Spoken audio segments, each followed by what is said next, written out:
ఆర్టిస్టులు వస్తారు. మీరు ఇక్కడ యనమల కుదురులో సచివాలయం ఉంది, మీరు వెళ్ళిపోతే మీకు వృద్ధాప్య పింఛన్ శాంక్షన్ అవుతుంది. అమ్మ మీరు ఒంటరి మహిళ, మీకు ఒంటరి మహిళ ఇస్తారు సార్. ఈసారికి ఇప్పిస్తారు సార్. ఇప్పిస్తారండి. నాకు నిరుద్యోగ భృతి, బావగారికి ఏమో అమ్మఒడి.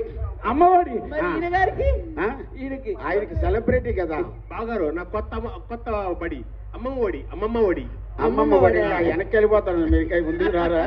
సరే, anyway thank you so much. రసహృదయ ప్రేక్షకులకి రెస్పెక్టెడ్ మా నందుల రారాజు డాక్టర్ పివిఎన్ కృష్ణ గారిని నేను వాట్సాప్ మాధ్యమాల్లో చూడడం తప్పించి ప్రత్యక్షంగా చూడలేదు, మీ గురించి విన్నాను. అలాగే అబ్బాయి గారు రాష్ట్ర వ్యాప్తంగానే కాకుండా ఈ రోజున ప్రపంచవ్యాప్తంగా ఈ పాత్రకి ఎంతో గొప్ప పేరు ప్రఖ్యాతలు సంపాదించిన తాన్సేన్ దేవి సుబ్బారావు గారు వేటపాలెం అంటే ప్రపంచం అంతా తెలుసు. వారి మనవడు ఇంకా తాతగారి నట వారసత్వ సంపదను ఈరోజు చూశారు.